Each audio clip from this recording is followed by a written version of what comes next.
Bayern bid for another defender. Depay is in demand, historic victories in the Premier League, a transfer roundup, plus this week's Emoji Mondays, all coming up on today's OneFootball Daily News. As I'm your host, Angelina Kelly, let's get into it.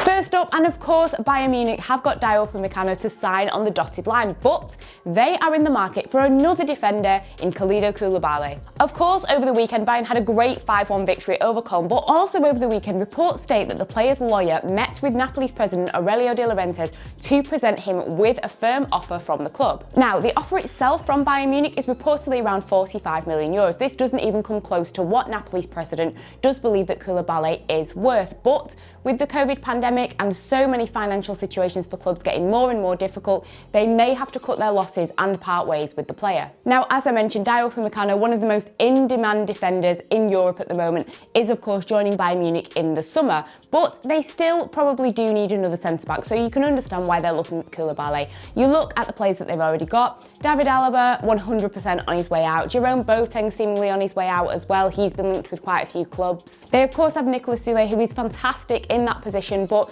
losing two centre-backs that have been at the club for such a long time, bringing in 29-year-old Koulibaly that does have quite a lot of experience already, would be a really smart move. Now, of course, he has been linked with quite a few other clubs, including Liverpool and Manchester United, so whether he will make the move to Bayern, we'll just have to wait and see. But at the end of the day, if one of the biggest clubs in Europe is asking for you, of course you're going to be interested. Our next story takes us to France with Memphis Depay, and as the summer gets closer and closer, the Memphis Depay rumours are rearing their heads once again. Of course, his contract does expire in the summer with Lyon, and he is set to depart from the French club, and there are quite a few clubs that are interested in signing the player. As we all know, Barcelona was one of the main clubs that was interested. It seemed like he was going to make the move to the Catalan club in the summer.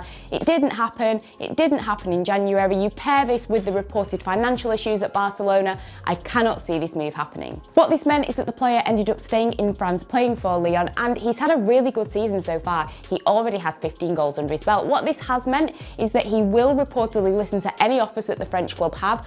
But with the Barcelona rumours dying off, there are plenty of other clubs waiting in the wings, including Juventus, Real Madrid and PSG. So first, taking a look at Real Madrid. On that left wing, of course, there is Eden Hazard, very inconsistent. The injuries have been coming left, right and centre, and it has been really disappointing so far. Then you've got Vinicius Jr., a great young player, so I guess there is room for Depay in that area of the pitch, but I do think Real Madrid will be prioritising a striker and maybe some defenders, especially with those rumours about Sergio Ramos and Rafael Varane departing from the club.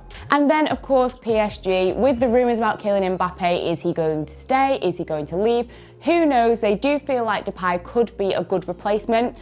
I do think that Depay would be great. Obviously, he already plays in the French league. He's already got that experience, but I don't think that the Kylian Mbappe saga is over anytime soon, so we'll have to wait and see with that one. But what this has meant is that Juventus are now a little bit concerned, because if PSG really are interested, they are not going to be able to compete with them with the amount of money that they can provide Depay. Of course, with Juventus, you've got Ronaldo playing more of an upfront role now with the likes of Paulo Dybala or Alvaro Morata, and what this means is that the left wing has been a little bit more unoccupied. You have the likes of Weston McKennie, Aaron Ramsey, Federico Bernardeschi, Federico Chiesa, all playing in that left wing from time to time, and none of them are natural left wingers. Therefore, there is space for Depay, you know, at 27, in his prime, playing with one of the biggest clubs in Italy. You can certainly see the appeal, and you can certainly see why Juventus would want him. At the end of the day, I think this situation is going to be more, where does Depay want to move to, not necessarily which club wants Depay. But with so many clubs interested, this is certainly going to be an interesting transfer. Our next story takes us to the Premier League, and it was a very, very exciting weekend for none other than Liverpool, as they finally ended that terrible run of form. 4 games defeated in a row in the Premier League. They managed to turn it around and get that 2-0 victory over Sheffield United. This means that they are 2 points off the Champions League spot, and things are really looking up for the club and Jurgen Klopp. And in case you didn't know, also there was a very, very important goal in the game. The second goal, of course, was Roberto Firmino's effort that went in deflected off Keane Bryan, but this was Liverpool's 7,000th goal in the England top division, and there is only actually one other club that has got about 108 more than that, and it's actually their Merseyside rivals, Everton. So congratulations to Liverpool for that one, and let's hope that their good run continues. And in addition, Manchester City could also be making history following that 2-1 victory over West Ham at the weekend. weekend. It was a brilliant and poignant victory for Pep Guardiola and his team as they continue to sit pretty at the top of the table. And what this now means is that they have gone 20 games unbeaten in a row.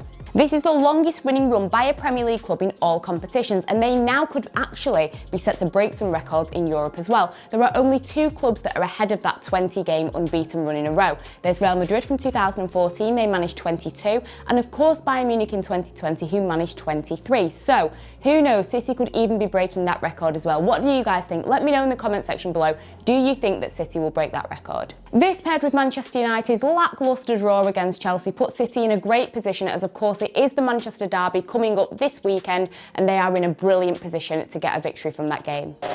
And next we have our transfer roundup. This is where I take a look at some of the other news and transfers going on in the footballing world. And first up, Inter Miami co-owner David Beckham has stated that he would like to bring both Lionel Messi and Cristiano Ronaldo to the club in the future. Lautaro Martinez with Inter Milan, he has finally committed his future to the club and stated that he will sign a contract extension. Then over to Liverpool, Jurgen Klopp could be tempted with a move away from the club for the Germany national team coaching job, and this means that Steven Gerrard, former Liverpool captain and legend, could be on the cards to be taking over at Anfield. And finally, AC Milan technical director Paolo Maldini has stated that he wants to sit down and have talks with Chelsea about signing Fikayo Tomori on a permanent deal. Of course, next it is Friday Feels. This is where we take a look at some of the predictions that you guys gave us in the comment section of Friday's video. And first up, Mohamed Munzer guessed correctly that Leipzig would beat Gladbach 3-2. Farouk.K1Z predicted that Porto against Sporting would end in a 0-0 draw. And finally, Quarantine Yoda, great name by the way, correctly predicted that Chelsea against Manchester United would end in a 0-0 draw. And last but by no means least, we have Emoji Mondays. This is where we throw down a few emojis on some of the weekend's action. And first up, best player / best goal really. I've gone a little bit out there and I have gone for Notts County's Alicia Sam. Now, Notts County were playing in the FA Trophy against Oxford, and the goal that Sam scored, you guys are going to have to go and search for this one because it is absolutely fantastic. So as the ball was crossed into the box, Sam unleashed this fantastic back heel volley that flew past the goalkeeper. It not only gave County the lead, but they then ended up winning the game thanks to this brilliant goal. Next is best result. Now this one is a draw, but I've gone for Strasbourg, who managed to hold Lille, the league and leaders, to a 1-1 draw. Now, Strasbourg, they are in 16th position. They've already had 13 losses so far this season. So to be able to travel away from home to Lille to manage to get a 1-1 draw, sometimes you have to take the little wins. Although it wasn't 3 points, it was only 1 point still, to manage to get that against the league leaders is still something to celebrate. And finally, worst game, I've got to go for West Brom and Brighton. What was going on with that VAR decision and the referee? I have no idea. So Brighton's Lewis Dunk quickly curled a free kick into the net after Lee Mason, the referee, blew his whistle whilst West Brom was still setting up their wall. But almost as soon as he'd blown, Mason did so again after realising that goalkeeper Sam Johnston was not yet in position. So the goal was ruled out, but then due to arguably some of the pressure from Brighton, Mason then gave the goal, but then went to VAR to review the goal. Eventually, the goal was disallowed again because it was deemed that Mason's second whistle had been blown before the ball crossed the line. The referee here has to admit fault. He had no clue what was going on. He seemed to completely lose control. And regarding Dunk, he has come out and said, I asked if I could take the free kick, I took the free kick, and then the goal has ended up being ruled out. At the end of the day, if you can't take a free kick quickly, then what can you do in football? Very, very frustrating for Brighton, and maybe giving Lee Mason some food for thought. So that is everything for today's OneFootball Daily News. Check out all the other content that we have got here, and until next time, I will see you guys later.